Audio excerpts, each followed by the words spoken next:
Welcome to the Rusty Playground. Mattyman and Vannyboy hanging around, kinda sorta speaking for the coolest generation. It's a cultural bash, picking through the 70s and 80s trash can, kicking back, keeping it slack for the Gen X nation. You might skin your knees, you might contract a blood disease. Well, that's what you get for hanging around in the Rusty Playground. Welcome to the Rusty Playground. Ow! Yeah, it must just be. Let me turn my headphones up. Now talk. Hello, everyone. Mattyman here. There you go. All right, now Awesome. I can hear you. Right? All right.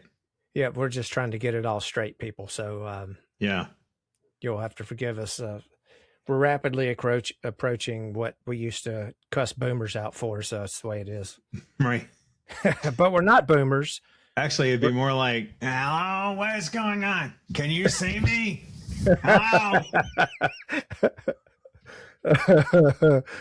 Oh, God. All right, Mima. You can't see me. It's got to be your fault. I'm a boomer. Check this out. There you WKRP go. in Cincinnati. Yeah. Dun, dun, dun, dun, dun, dun. Yeah, it's a good song. Am I backwards to you? Is everything backwards to you? Yes, but everything has always been backwards to me. Well played, sir. Yeah. Like, we don't have a script this time. It's just notes because.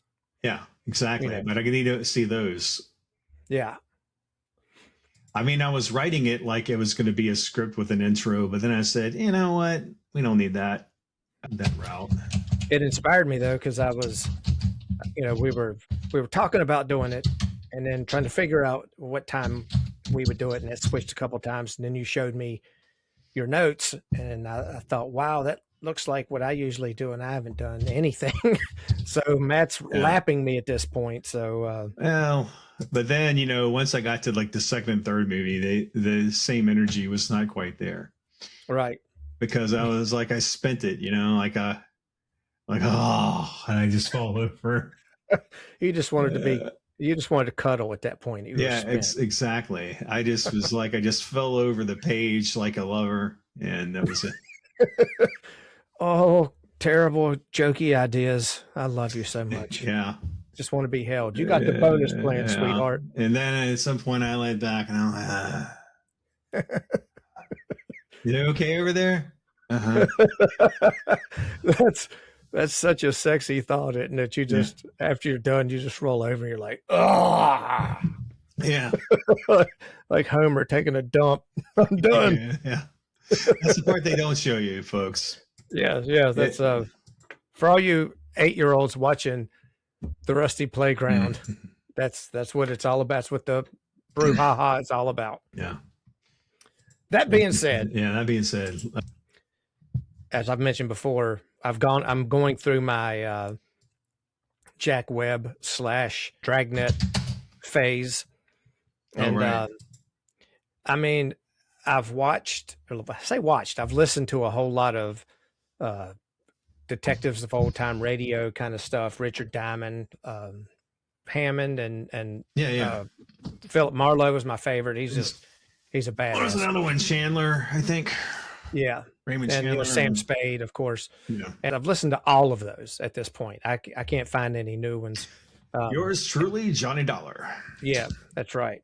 All action-packed expense account is what he has. Yes. And with the ridiculously low dollar amounts. Yeah. But when $2.38 plane ticket to Des Moines. Right. Yeah. A cab ride from Philadelphia to Los Angeles, 73 cents. It's like weird. It took 487 years. Action packed. But they are good, folks. I mean, they're comfortable. Yeah. So who are we and what are we doing? Well, we are the Rusty Playground. I've lost track of who the hell we are, but I know. Yeah. Well, he's Mattyman. And he's Vannyboy. and you're listening to The Rusty Playground, a Gen X-centric podcast where we talk about everything involving the coolest generation. Yes, the coolest. Like, I mean, look at this shirt.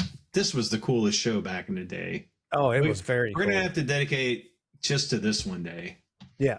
You know? And it has one of the most famous and beloved episodes of television of all time, the turkey. Yes, and I will wear that shirt that my wife got me a while back. It's God as my witness. I thought turkeys could fly. That's hilarious. That was based off a real thing, you know. They can actually fly. I mean, wild turkeys, but not the ones that we're eating. Yeah. They don't digress. Yeah. So anyway. Yeah. Anyway, what were we talking about? Yes, go ahead. So anyway, and this is our first podcast using, what's that thing called? Camera. Oh, camera. Yeah. Camera. And so you've got faces to go along with some of the videos we've had in the past when I've had video with it. I've just used these videos with these little, baby pictures, 3-year-old, 4-year-old pictures of me and Maddie basically would come up to show us. And they were cute, but here we are, we're cuter than we've ever been. Yeah. So and now at least you'll know when you hear the guy with the cognitive problems, you'll now see my face. So it's all good. And when you hear the country bumpkin, you'll see my face too. Yeah. And trust me, folks, I sound like I'm from Boston compared to what I used to sound like when I first met Maddie. Oh, yeah. He's urbane at this point. Yeah. I wish that you had saved that recording of me at VCU. Hey, Matt, what are you doing, man? I'd had a buzz, I guess you could say. I'd had a little bit of alcohol. 24 beers probably. I think the thing that stood out to me was we were crossing Main Street to go to Hibbs, and there's maybe 2 cars coming. You're like, oh my God, why are y'all jumping out on the road like that? Well, and I would tell you to look both ways on a one-way street, and y'all give me shit, and then you never know is what I'd say. And then then one year, I guess the next year, somebody was running from the cops and came up the wrong way in Main Street and was smashing into all the cars, and all I could do was turn to you guys. I'm like, see? Yeah. Well, I will say that parking deck 2 blocks down during one of my evening walks, constitutionals, there's a car coming out of that parking deck. Didn't see me at all, ran over my foot, and I fell forward on their car. Oh, no. And they rode off like, you bastards. They just took off? Yeah. Like, come on, I'm falling over your hood. You don't see that? Whatever. And when you're that young, everything is like fine, whereas now you'd be like, oh, what the hell is that? I don't think that was me. Okay, that's bizarre. Hey, Netflix. I don't know why. I don't even have Netflix on anything. But anywho, my point is, when you're that age, you're just automatically healed. Whereas now you'd be like, I got 3 months of physical therapy. My foot's shattered. I know, it's crazy. I've got a 15-year-old son and an almost 14-year-old daughter, and they just do not understand that they heal so fast. Mm-hmm. And I told a guy that I worked with years ago, we were standing on a table, and it was at a meeting, and then at the end of the meeting we hopped off the table, and he just hopped off. He was 24 or whatever. Mm-hmm. And I leaned over, put a hand on the table, and then hopped off. And he's like, man, what are you worried about? You're not strong enough to do it anymore? Because I was just turning 50. Mm-hmm. And I said, oh, no, I'm as strong as I've ever been. But I don't heal worth the crap. Yeah. So, you twist an ankle, you're playing basketball 2 days from now. I twist an ankle, I'm limping for the rest of my life. Yeah. This is the way it works, man. You'll find out. Yeah, they will. They will. And everyone in their 70s, you're like, oh, you got it easy. And we do, because in your 50s is the adolescence of old age. That's a good way to put it. We're got nothing. We're still like, oh, this is still mostly working. I mean, it doesn't hurt every time I move my shoulder. Right. And they're like, I'd give, anything to not be in pain every second, you know? Yeah, I told Christina, my wife, that one like a couple weeks ago, we made a kind of a joke about Freaky Friday. Mhm. We said something at the same time or whatever. I said, good thing it's not like Freaky Friday because we'll be switching spots. And I said, you know, the first thing I would do is I'd go play with some sex toys to see what it was like. God. And she's like, I wouldn't know what I would do. And I said, I know what you'd do. You'd fall down in pain crying Yeah. to go from your, you know, 43-year-old body to, you know, a 56-year-old body. You'd be like, oh, my neck surgery, my knee, a fake knee. Oh my God. Yeah. Shoulder. Yeah. So what we're going to talk about in this episode, getting us back to on point. Yeah.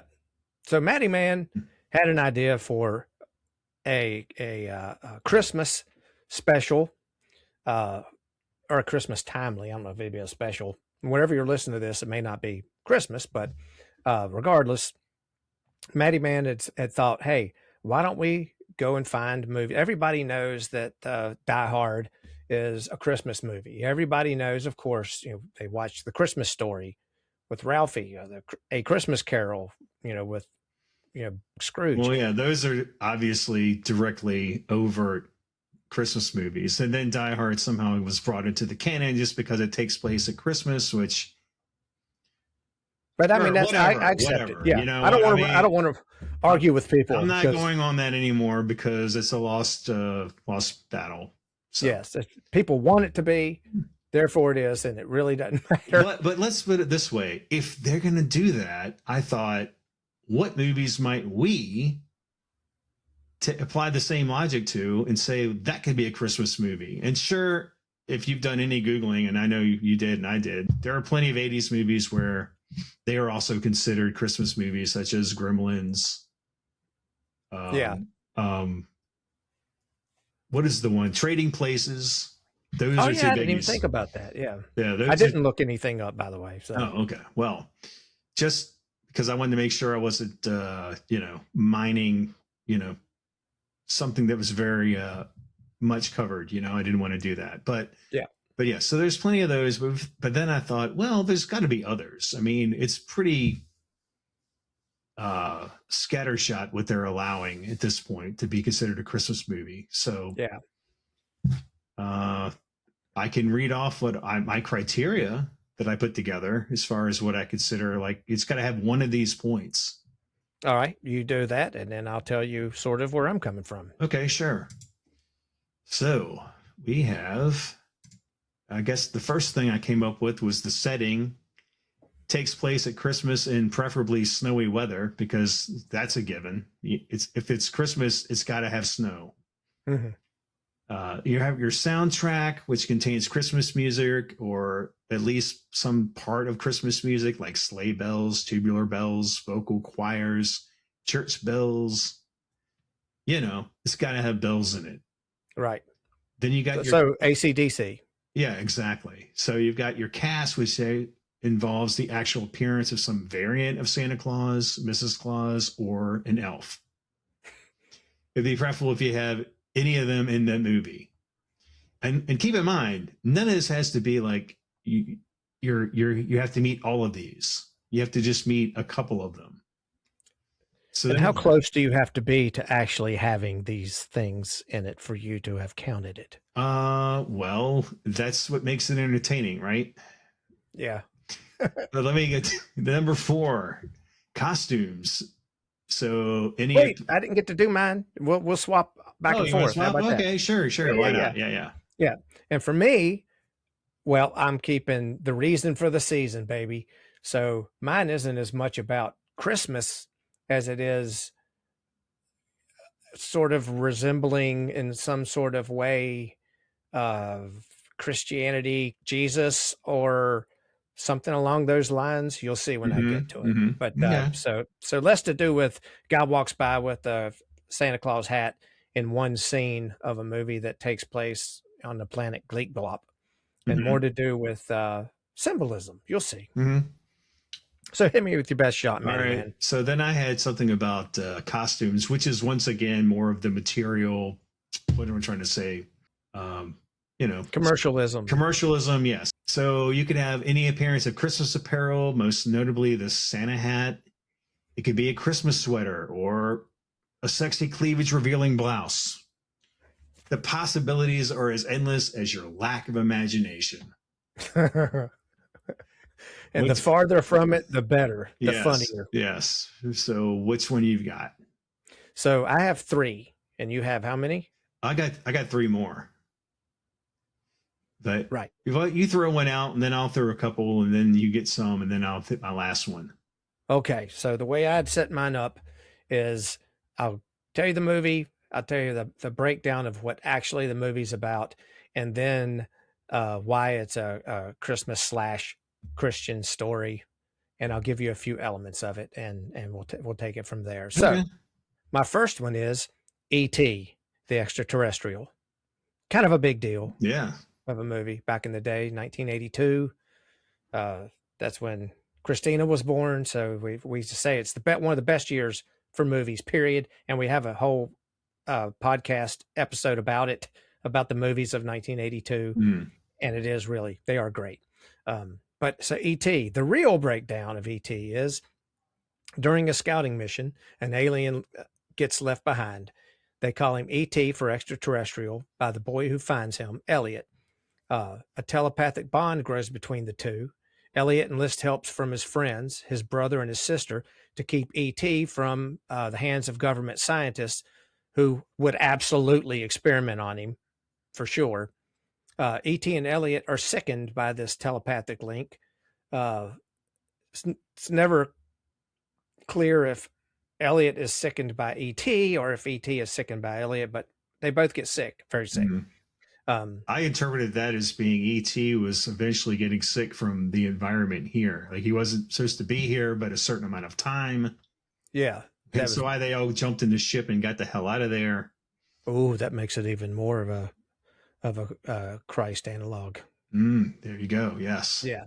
And so they're sickened by the telepathic link or being here on Earth with a bunch of dirty humans.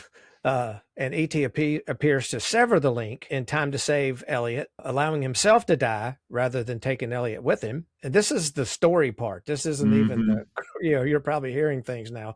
No longer connected to Elliot, E.T. is able to heal, and the kids steal him from the government and help E.T. get back to his ship where he takes off into the sky. Why it's a Christmas / Christian story. It's a story of an alien or super being descending to Earth, where he shares a soul with a human being, by the way, a connection that kills him in the end. E.T. then recovers, escapes an evil government that's been trying to get him, and he tells the people to keep him in their hearts as he goes to leave. He leaves humanity behind, better for knowing him. Oh, wow. That is a Christ parallel right there. I had not thought of it. Yes. And I didn't even think about it till I started, kind of humorously doing this. So here's some key Christmas elements that, in case you live under a rock and you didn't get any of these, I don't know how you wouldn't, but so Jesus is Yahweh, God, in the body of a human, and E.T. is an alien sharing the soul of a human. E.T. is brilliant, loving, and life-changing, as is Jesus still. E.T.'s friends will do anything for him, including risk their lives. The first time we see E.T., he's in a shed, much like the stable Jesus was supposedly born in. Gertie is a female. Gertie is Elliot's sister, a female, just like Mary Magdalene is a female. Yeah. The government fears what E.T. will do to society, just like the Pharisees did. They're very concerned about that. At the end of the story, E.T. ascends into the sky, just like Yeshua, Jesus. Elliot's mother's name is Mary. I don't even need to explain that one. Elliot's brother's name is Michael, just like the archangel. Yes. Yeah. Okay. After he leaves, he gives parting words to his friends and loved ones on Earth, proclaiming that he will always be in their hearts. He even puts a finger on him. Boop. E.T.'s friends pine for him and wait for his return. Sound familiar? Yeah. There's a written script breakdown for the sequel, and it's very much like this is real. They did a script breakdown. You can see it online, and it's almost like Revelation. You've got these evil ETs showing up to, crush humanity and take over the world. And you can see why they didn't make it, because, turn on your heart lights, and next thing you know is crush our enemies is not. I'm glad they didn't do it. I'm so glad that they didn't do it. Yeah, that's a good point. That is a movie that did not need to be cheapened by a sequel. No, it's one of the greatest movies ever made. So that's ET. That's what I think.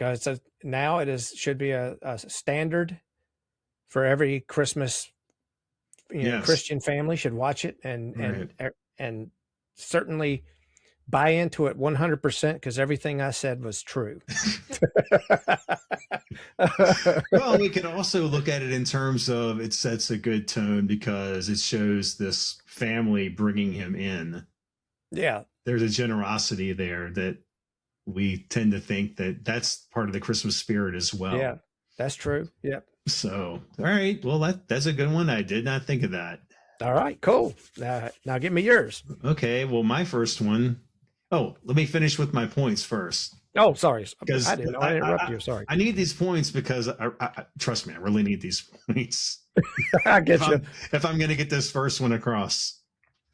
All right. So we've talked about the costumes. Okay. That's kind of like just minor league stuff. Then you have theme, a story epitomizing the Christmas spirit of struggle, the inevitable reconciliation brought about by the goodness of strangers bonding over the concept of goodwill towards all. Yep. That's what we always think about. And then you have a plot where the story has as its main text characters acknowledging that Christmas is taking place. There's some plot points touching on this overarching concept, such as buying gifts or getting with family to eat copious amounts of Christmas, dinner, or you're going to an office party. So there's got to be something in the plot, I think, that has to mention Christmas, because obviously that's what Die Hard had. Right. And if it's good enough for Die Hard, it's good enough for anything else. Right. So barely. That is a point. Yes. The last one I had was the mood, the merriment, and the generosity, where we look at the best of people and we want more than ever to help those less fortunate. Overall, it's a time of great empathy for everyone. Empathy. But, we're thinking about each other. That's the Christmas spirit.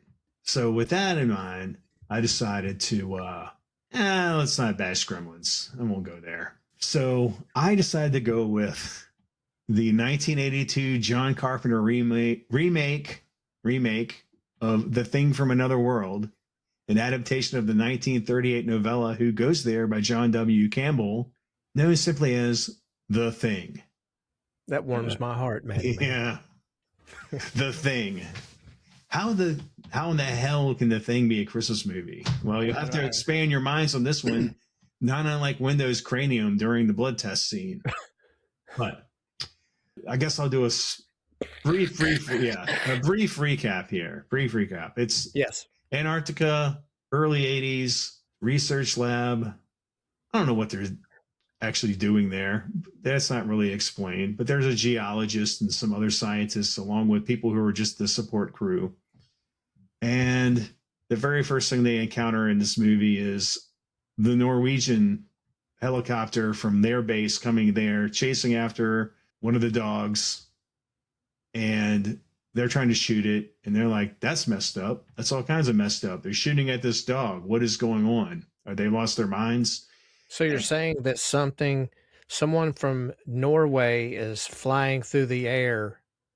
Yes, something from Norway is flying through the air. Mm-hmm. Well, that's a good point. I wasn't even getting to that. But so we'll just say it's 1982, the year of the release. And I know it's 1982 because we see some dude on roller skates and he's blasting a boombox early in the film. And if that's quintessential 1982, of course. Yeah. We've got the wintry setting. You see that in every Christmas film, right? We got lots of snow. Yeah. Although this is Antarctica, right? Not Well, not the yeah. Arctic. I've Yeah. been there. I have that. Oh, figured out. sorry. Yeah. My bad. Yeah. We just, I have yet to experience snow at Christmas ever. Have you ever had snow on Christmas? Oh yeah. Okay. So, a lot of us may never have actually seen it. This is, we just accept it. That's just a thing. Like we never Right. expect people ending a phone conversation with goodbye. They just hang up the phone. It's just what we're used to seeing. People talk on the phone.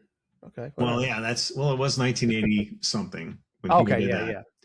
So yes, we're at the wrong pole to expect Santa, but the original film was set in the Arctic. So I'm going to say, the actual overall story takes place at the North Pole. All right. And we don't have a Santa Claus. I get it. No Santa Claus, but we have a Santa analog.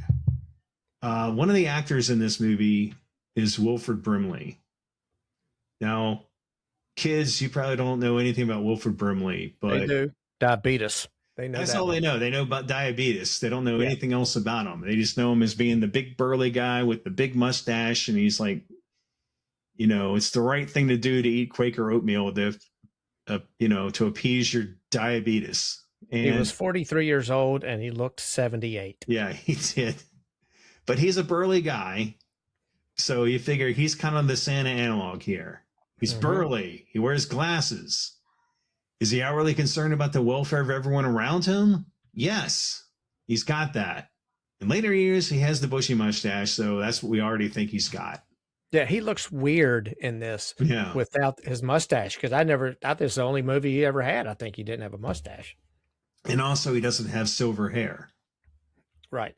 So he's like a younger version of, who he would be in just 5 years, maybe even not even that long. Like between this movie and Cocoon, he looks like he's aged 15 years. He does. I don't know how, but so once again, so that's the holly jolly image we get, this guy. And we don't get the beard, granted. Okay, I get it. No beard, no Santa suit, no boisterous laugh, but we do get a stern warning to watch Clark. Ooh. It isn't someone else very concerned about watching to see who's naughty and who's nice? I don't know. You tell me, right? Did we ever find his list? Like he, who is currently nameless, Blair is very interested in technology and travel. Radio and computer equipment are foremost on his mind as he destroys it and the helicopter to prevent the thing from escaping. At this point, Blair and Santa cannot be more dissimilar as he prevents travel while Santa promotes it. However, this will realign later in the film when it's revealed Blair has been building a craft to circumnavigate the globe, bringing something special to every household. Very special. You can't get any more Santa than that. No, true. Yeah, that's what I always think of Santa that way now. And think of it, the way he greets Commander Gary by laying his hand on Gary's face, the skin molding around Blair's hand. That's classic Santa greeting. He tries to assimilate everyone he meets. That's the reason why kids quickly get off Santa's lap. Tell him what you want, get the hell out of there. Because he will assimilate you. Yeah. That's not widely discussed, but that's something that, it's out there. Because it's got to fit with this movie. So what other Santa regulars are present? Well, the crew of U.S. Outpost 31 are elves, in my mind. And the Huskies are the reindeer, you see. Yeah, that makes total sense. Right, because everyone there is either the scientists or a member of the support crew. Very little is shown of the characters acting out their professions. The scenes are as ho-hum as a team of elves assembling wheels on a choo-choo train. McCready, maybe he's half Santa, half elf, because he does sport a magnificent frosted beard when locked out of the station. And the others are reduced to stock characters as if they were elf puppets singing and dancing to "We Are Santa's Elves." I tell you what, no one on earth has ever been cooler than Kurt Russell than Kurt Russell, but especially during that time period where he made, Escape from New York and The Thing and all that, just total badass. Like Santa Claus. Everybody loves him. And he played Santa in recent years. So that's a really cool Santa. So maybe in your mind, you'll start to conflating it and you'll realize it's, this movie is more Christmassy than ever. Yeah. But the Huskies, let's go back to them for a moment. They're wary of the thing in disguise as one of their own. Almost like the reindeer being distrustful of Rudolph's shiny red nose. Oh, yeah. That's because they're bigots. And the thing itself, he's most likely a bumble. He's abominable. As you may recall, the bumble fell over the cliff with the crazed prospector Yukon Cornelius and Rudolph the Red-Nosed Reindeer. And Rudolph concluded they were gone. And by that, I mean dead, gone.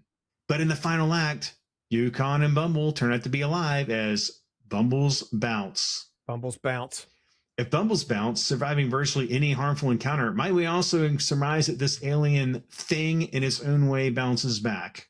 The Creedy and Childs effectively defang the thing when it hulks out when blowing up with enough TNT to, blow it up.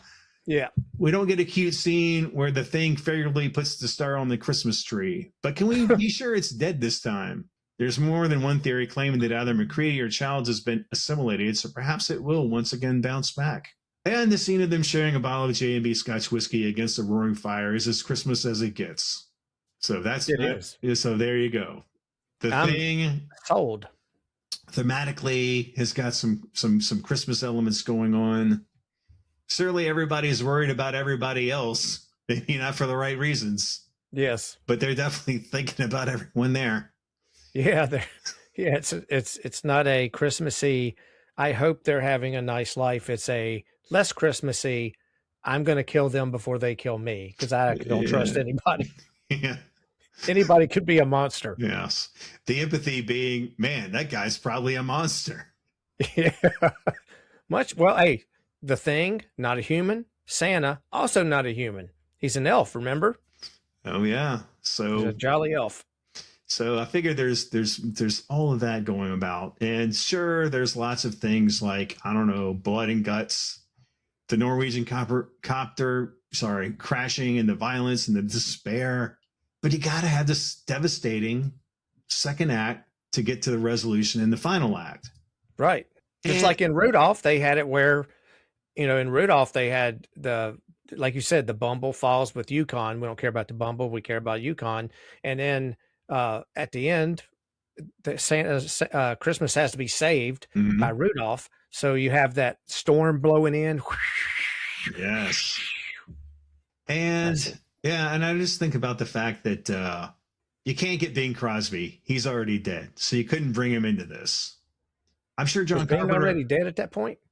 Oh yeah. I think he died like shortly after that 1977 special with David Bowie.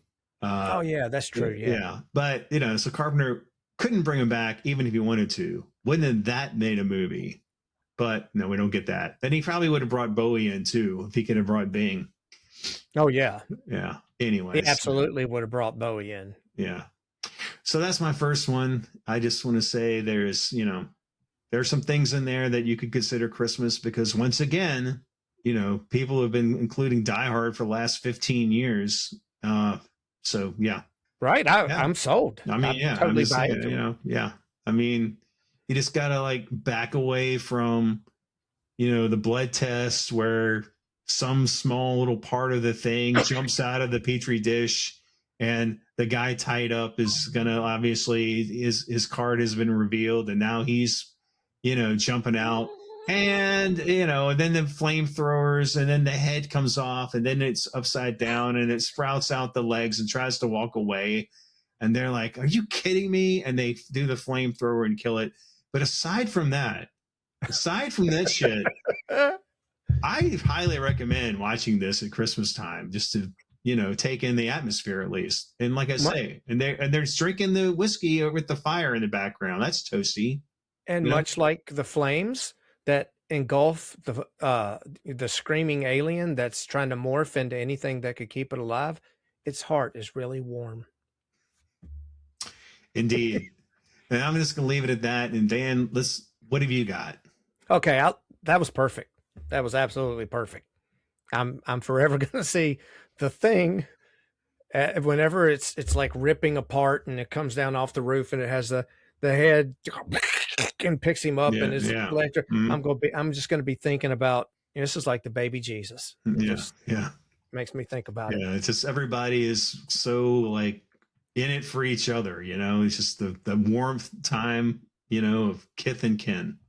Well, the end result is that they want to do what's right for humanity. Matter of fact, at a certain point, they're like, yeah, we're not getting out of here. We're all going to die. We can't allow each other to get out of here. We all have to die, but we have to kill this thing first. So that's pretty selfless right there. Yeah. So self-sacrifice, that's all part and parcel, folks. So Christmas movie, The Thing.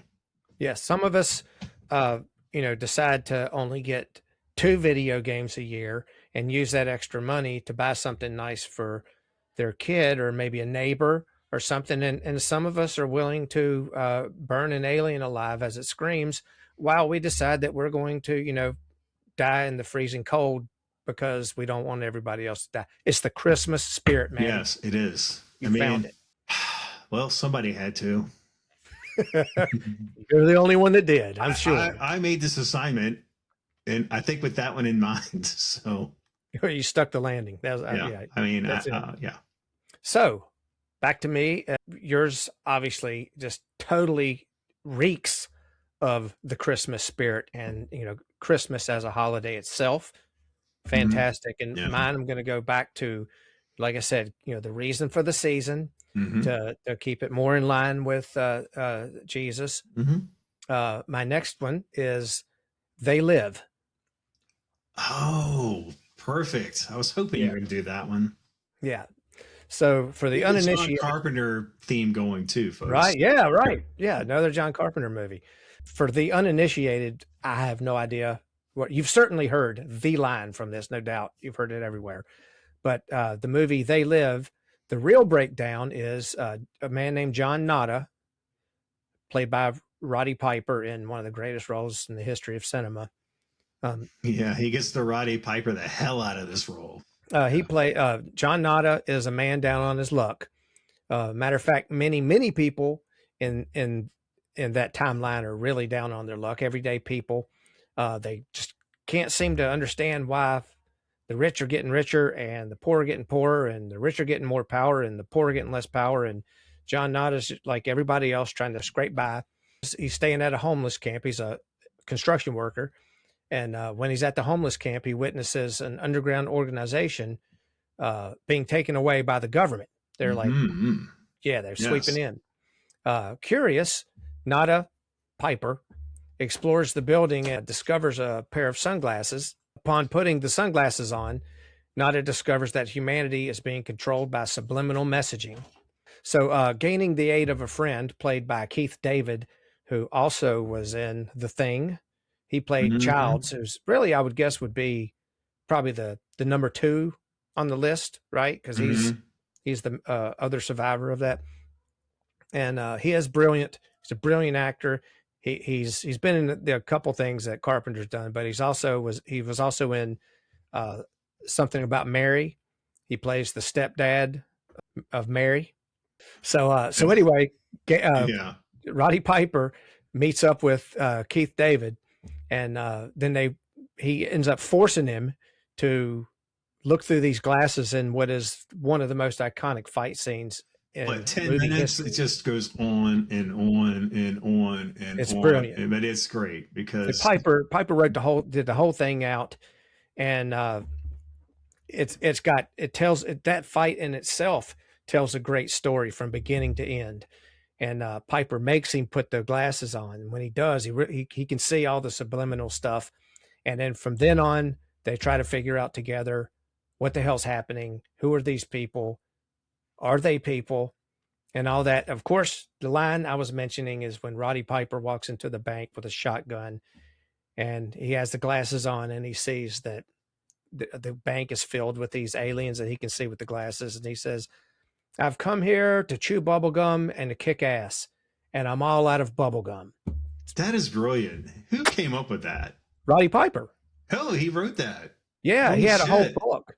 He had a whole book of Roddy Piper as a professional wrestler was known as one of the greatest talkers ever. And that's how you get people to come see. He was an awesome bad guy. But he had a book, he had a little notebook that he kept with him all the time. That he would, when he'd come up with these things, he'd write them all down. His son's got them, and he's got the one where he had it. He went to John Carpenter and had a whole bunch of them. He's like, yeah, because he asked him, so where can we put an insult or something? He goes, I don't know. What about these? And he read several, and that was one of them. And John Carpenter's like, oh man, that people are going to come just to hear you say that. So, well, there was an interesting aspect of his character in that he would be playing it straight, and then there would be these scenes that switch over. And to me, it would be classic wrestler Roddy Piper, bellowing out whatever insult. Yeah. So in that scene in the bank, I believe, is when he says, like, "You're all right, but you look like a piece of face, ugly motherfucker." I think's what he said. Yeah. So piece of face, or I don't remember what he said, but essentially it's like he went from being like straight character, and he went then trash talking like he does as a wrestler. Yeah, yeah, and it's perfection. Yeah, that movie is perfection, and it's a great analog for Jesus and Christmas as a whole. And here's why. I was waiting somehow to Christmas, right? Yes, why it is a Christmas / Christian story. Okay. Blue collar man, a construction worker. That's what Jesus was. He wasn't just a carpenter. Mm-hmm. He enters a city controlled by corrupt politicians and money lovers, and he tries to open everybody's eyes to the invisible demon-looking spooks that are surrounding the good people. He exposes a plot from the evil aliens who promise everything but deliver only worldly delights at the cost of their souls. Sound familiar? Yeah. Okay. Here's some points. Okay. All right. Piper's name is John, just like Jesus's friend who wrote one of the Gospels, and just like Jesus's brother. Jesus had a younger brother named John too. They Live teaches that the real reason for life is love and fellowship, not commercialism, which is what the more reason for the season kind of movies are about. Piper doesn't have bubble gum, just like Jesus. Well, Jesus never had bubble gum. That's right. I mean, that's almost too on the nose, really. But Piper dies in the process of saving the world. His arms outstretched, by the way, in a very Christ pose. I don't think that I'm quite sure that Jesus didn't shoot a bird right before he killed death. No. But it was implied, I think. Heavily implied. Yes. So I can make these jokes, people. I'm a Christian. I can do it. So the people benefiting from this scheme may think that they're happy. The aliens theme, they think they're happy with all their cars and houses and women and money, but it just creates an itch that can never truly be scratched. Yeah. Piper's character works with his hands. I don't even need to say anything more, right? Right. Piper's character is betrayed by a greedy villain he thought was his friend. Oh, okay. Piper gives gifts to his friends in the form of sunglasses and guns. I mean, Jesus got gifts. Not sunglasses and guns, but he got gifts. Well, it's like he gave out in this case, John's giving out sunglasses and guns, kind of like the fishes and the loaves. Oh, yeah, right. I mean, he gets them from boxes, so he only has one or two in his hand, and he reaches in this box and just seems to have enough for all the crew. An endless supply, yes. So, I mean, I'm no theologian, but I just gave you that one. That's beautiful. Also, and my final point on this, which I think will really hit it home, and everyone will have to accept that this is a Christ metaphor. The director of the movie, his last name is Carpenter. Coincidence? Oh my God. I think not. Wow. So there you go. So that is why I think that John Carpenter's They Live is actually a Christian themed story. And I'm sure John Carpenter would agree. Well, yes. When I see him at the next GalaxyCon, assuming I do, then I'll ask him that. Yeah. But I was going to think, well, crap. Now we could have done Prince of Darkness. That's another one that it's actually got some religious theme in it. Oh, well, didn't think of that one. Is that the one about vampires? That's the one where there's this green goo in that church, and it's supposed to be like some evil essence that Jesus Jesus was in this movie. I don't like say he's necessarily the son of God or whatever, but they say that he like trapped this evil entity and the church has been keeping it a secret. Okay. And then there's this like time travel aspect, but that's cool. I haven't seen it. Yeah, you got to see that one. It's considered part of his Apocalypse trilogy. There is Prince of Darkness, Mouse of Madness. Oh, The Thing. The Thing is the first one. It's a loose structure, but that's considered his Apocalypse trilogy. Thing, Prince of Darkness, and The Mouth of Madness. Well, I have to watch those too, because me and Christina are suckers for John Carpenter, and everybody knows. Everybody who loves those kind of movies knows that they are of varying degrees of quality as far as like production value and stuff. He tries to get as much as he can out of as little as they give him. Right. And sometimes it turns into The Thing, and sometimes it doesn't. Right. And, but you just repeat to yourself, it's just a show. I should really just relax. It's freaking great storytelling, and that's all there is to it. Yeah. Well, I mean, he just takes what little budget he had and made as much of a movie as he could. And, I think that's what matters the most. I mean, he's got more hits than misses. What do I have for my next one? Oh yeah, okay. Well, Edward Scissorhands. I was really going to lean into this, and of course, I already, was doing some reading to see if other people had the same conclusion, and apparently, it's got enough Christmassy feels to it to where people, want to think it's a Christmas movie. Right. I can totally see that. Yeah, because you can't mention this movie if you love Christmas lawn decorations, a blonde Winona Ryder, and the dark fantasy stylings of every Tim Burton movie. Right. Yeah. Which Mattyman and I had a private text discussion about the brilliance and sometimes total crap of Tim Burton. Well, I didn't say total crap. I just said some things just are. Like some things are like he's perfectly cast, and then other times it's a misstep. If he does his own stuff, it's as good as it gets. If he is trying to retell somebody else's property, just doesn't. Yeah. So, well, the first Batman, he was, I think, more reined in.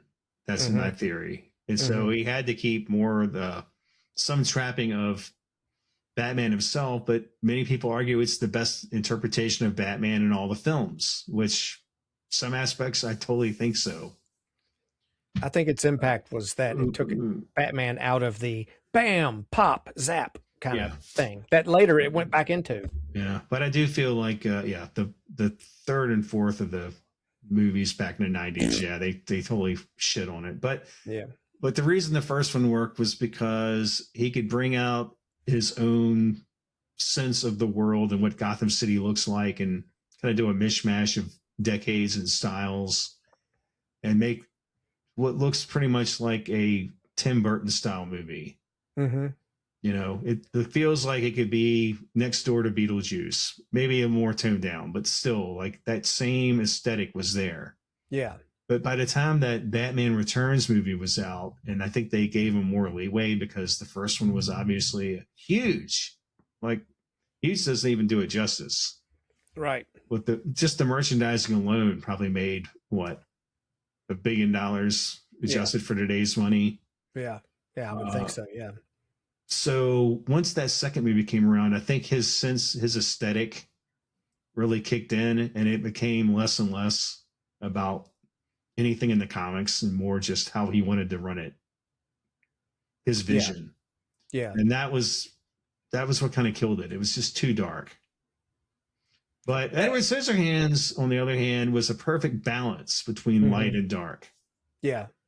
Which is why I'm thinking it's good for a Christmas movie, because it's all fantasy. And that's what, and of course I keep going back to more of the secular Christmas movie, not the religious Christian movie. Yeah. Because that's what I'm thinking about in terms of the mass populace of who's seen these, the Rudolphs and whatnot. So in terms of that, that's why I'm thinking he has this weird, he's got this mid-century modern aesthetic mixed in with this Baroque Gothic. Yeah. As if the Addams family visited Whoville. Yeah, that's right. Yeah. And so there's no way to put it. So they don't really, there's nothing really telling you what time you're in other than, well, the cars are more modern, but so many of the characters in the movie look like it could have been from like the early 60s. She's wearing a hat and gloves as she's knocking on door to door in her Avon.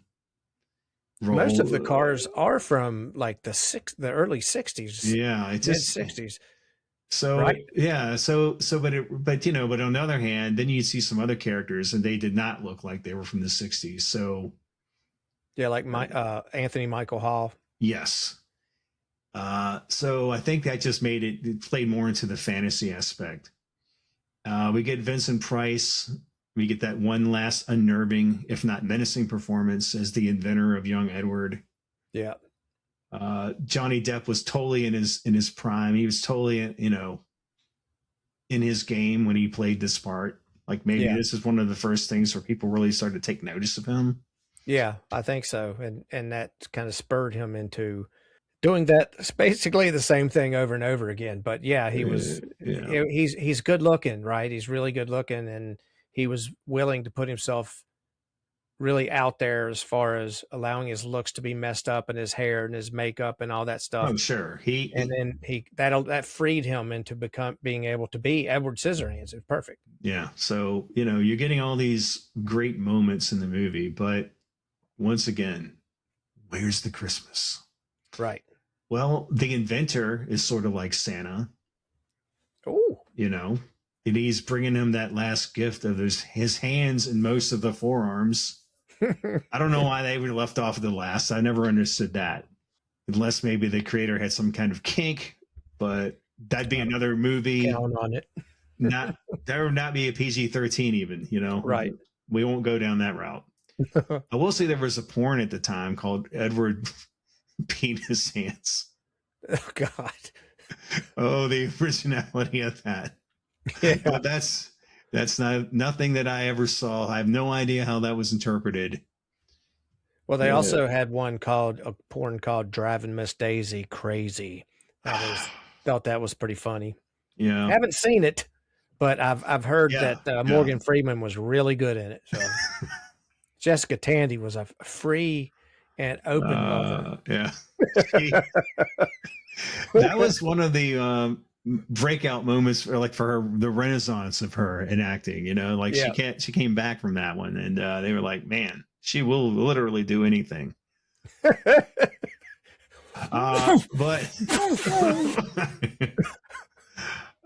anyway, so Christmas themes from this movie. Well, the Boggs, Peggy in particular, she's provides the benevolence we expected this time of year when she and her family invite Edward to stay at their home. He carves ice angels with the family and decorates the house for Christmas. So that's making a very snowy look. And she's, the daughter Kim, she's dancing almost ecstatically in the snow. Yeah.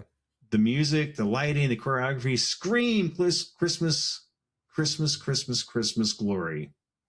But we know this won't last for long because Edward has scissors for hands. What was he thinking?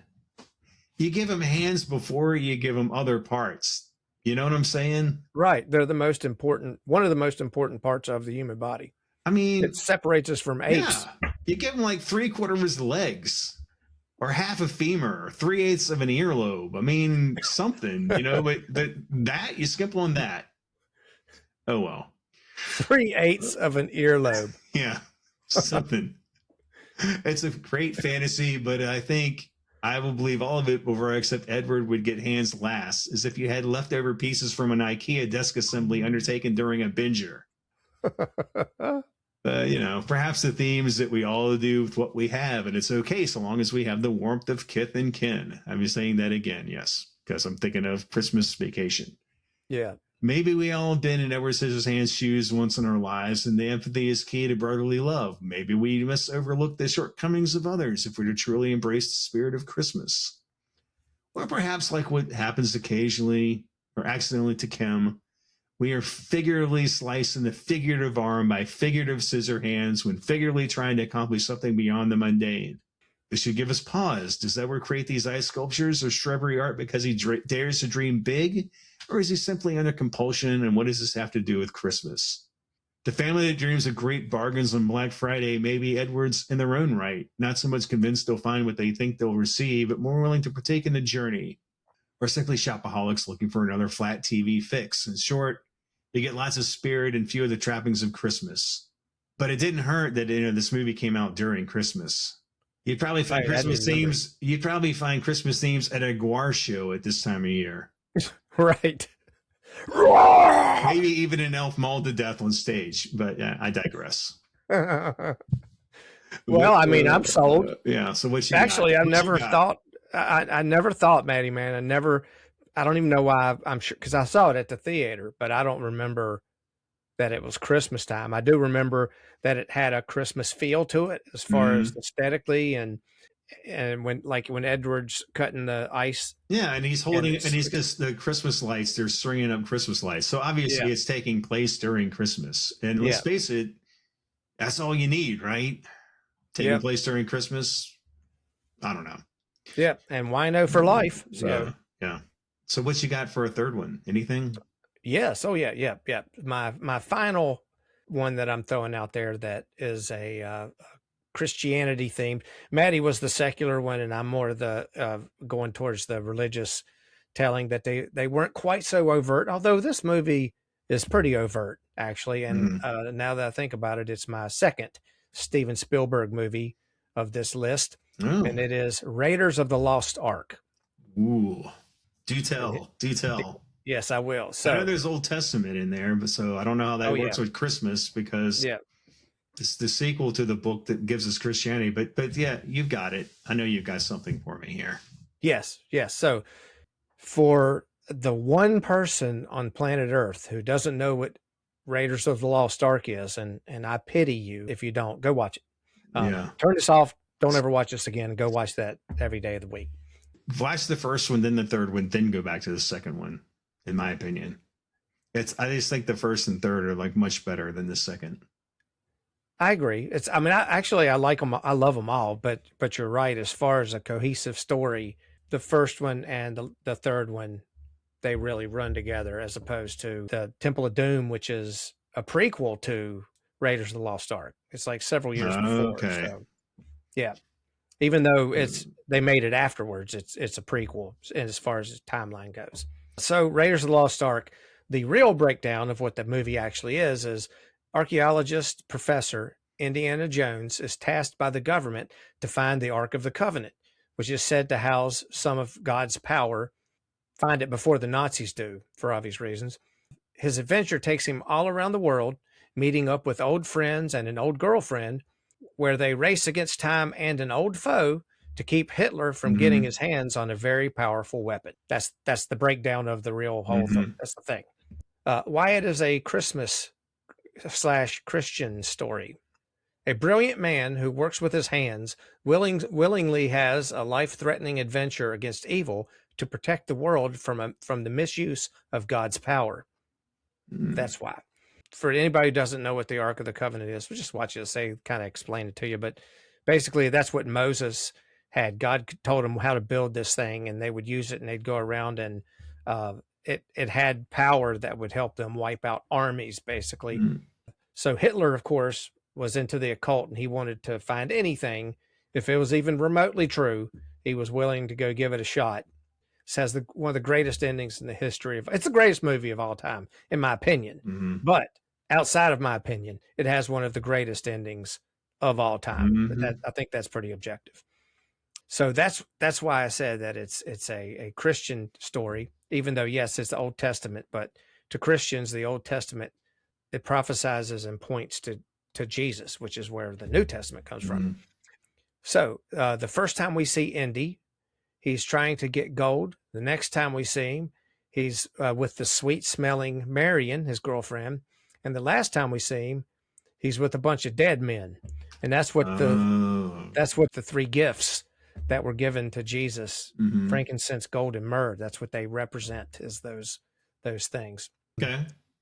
another reason, story primarily takes place in the Middle East. Indy is tired and beaten down. So instead of fighting the swordsman, he just shoots the guy, much like Jesus would have. Yeah. So here's what I actually wrote. It's like turning the other cheek. Maybe not. Yeah, I'll turn your cheek when you're dead. Here's what I actually wrote. Indy's tired and beaten down, so instead of fighting the swordsman, he just shoots him. What does this have to do with Christmas or Jesus? Nothing. But it's really damn cool. So yeah, there you go. I love it. Yeah. Belloc, the main bad guy, was played by actor Paul Freeman. There was the Apostle Paul, who was visited by Jesus, and Jesus made every man and woman free. So I don't think that's a coincidence. Oh, no, not at all. Casting was totally, he meant to do it. Hitler hated Jews, just like the Romans.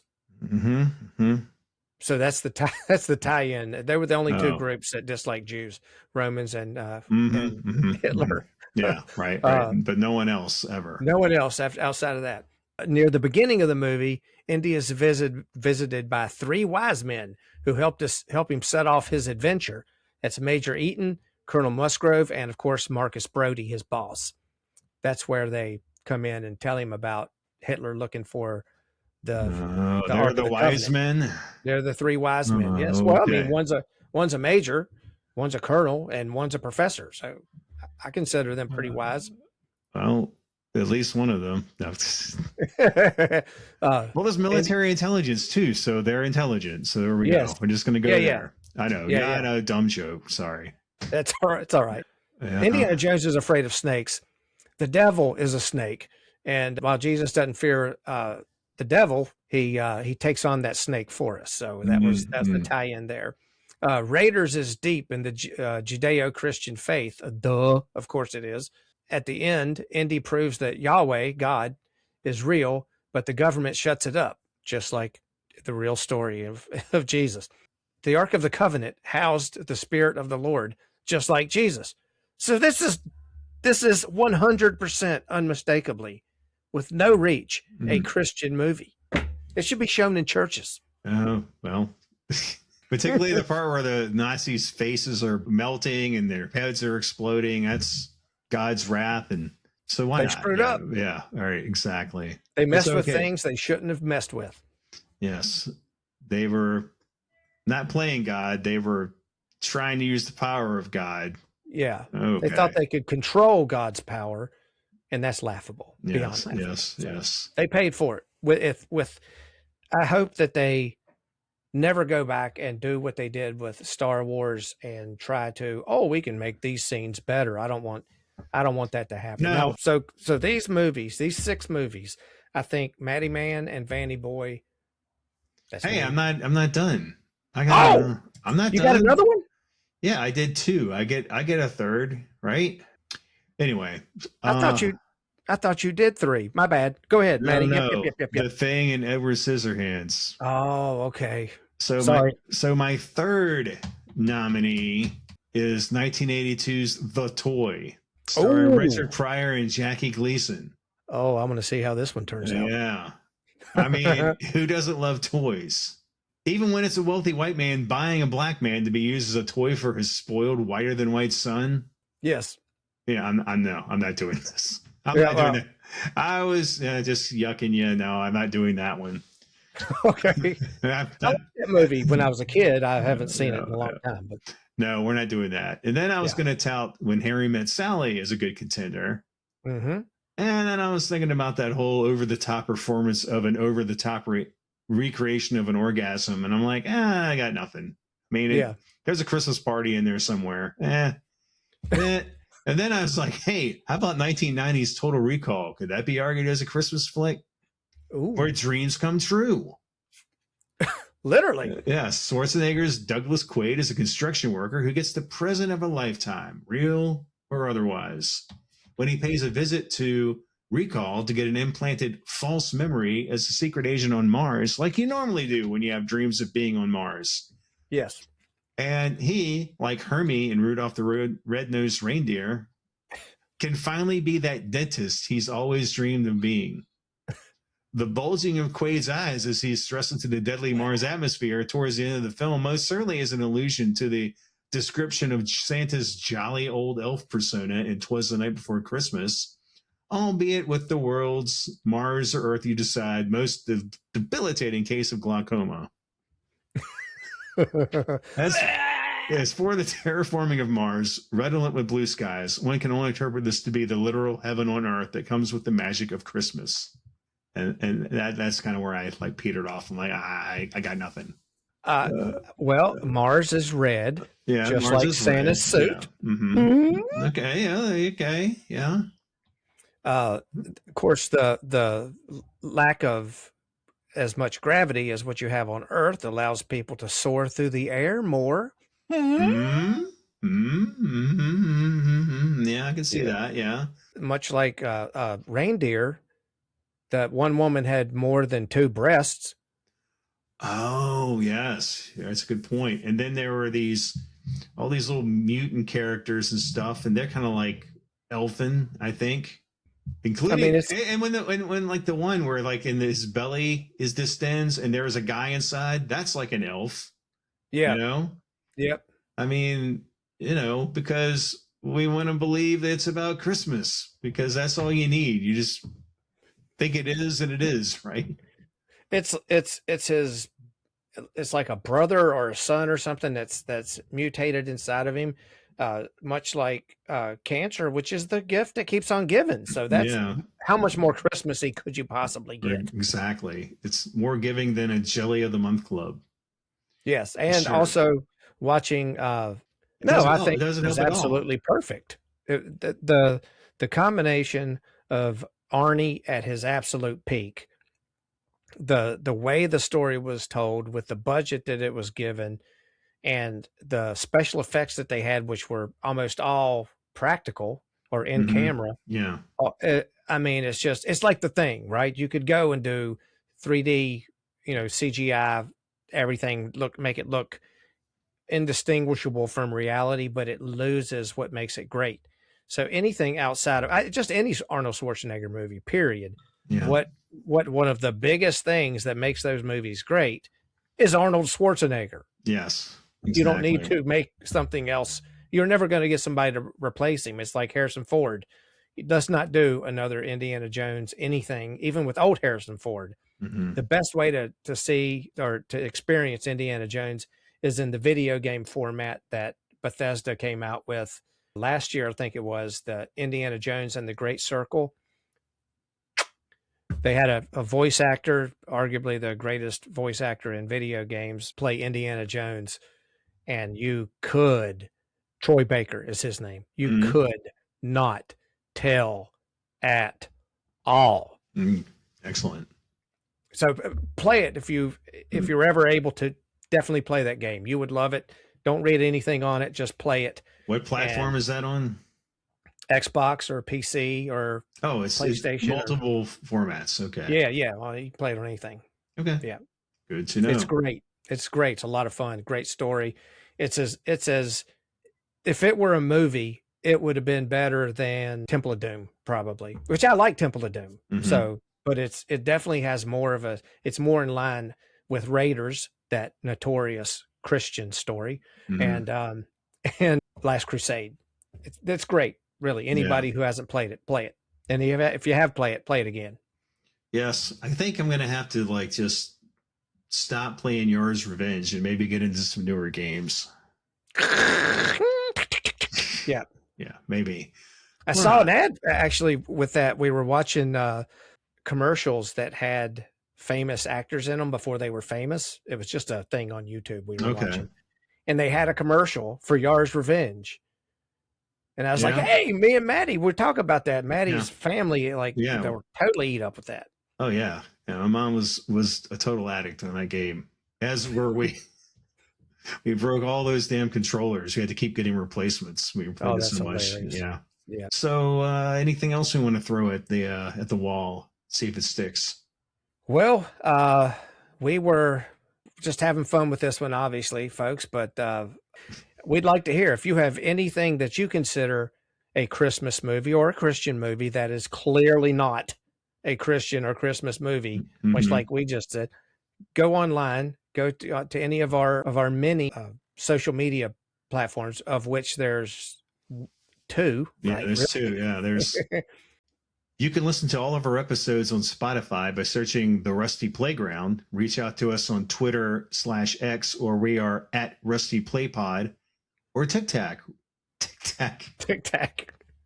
TikTok, sir. Yeah, or TikTok, where we are simply The Rusty Playground, one word. Yep. You can also find our episodes on our website, therustyplayground.com, as well as more blogs, humor, and lunacy. Peace. Yep. See ya. It's the season of goodwill to all, a time for carols and bells, drinking hot cocoa, getting cozy by a warm fire, drifting to sleep with visions of Hans Gruber falling from Nakatomi Plaza. But wait, maybe there's more to this time of year, maybe more to troll between doom scrolls, a little bit extra Reddit score. How about the thing he wants to give everyone a gift, a part of himself, snow, fire, and whiskey, make a cheerful Yuletide scene. If only there was elf on a shelf to take away the sting of a broken radio and chopper and assimilated monstrosities. But that's not quite as cozy as a Hallmark movie. E.T. came to Earth and died, but then came back to life. Seems like a certain someone you may know as Christ, but I don't believe JC ever phoned home with a speak and spell, and he certainly didn't. Lemonade bikes, how about a guy with scissor hands holding Christmas lights, making ice angels, cutting Winona Ryder when taken in by a family not in a manger. Okay, what about Arnold? Thinking he's on Mars as a secret agent with Sharon Stone for a wife. Surely Arnold Santa, as his eyes bulge and his cheeks redden like a bowl of cherries as he barely clings to life. If that doesn't grab you, consider They Live, starring Rowdy Roddy Piper as a carpenter of sorts, like the Son of God, and came to kick ass and chew bubble gum, but was all out of gum. Not very Jesus, like no fish and loaf story here, but hey, the director's name is Carpenter, and Piper dies is in a Christ pose. And just like on the Sermon on the Mount, he put on the glasses to see the truth. I think that's how it went. Now this one will certainly remind you of Christmas. Indiana Jones fighting Nazis, raiding the lost Ark of the Covenant. Feel the warmth of the season as faces melt and heads explode when the Ark is opened, all except for Indy and Marion, who kept their eyes shut. Isn't that what the season is all about?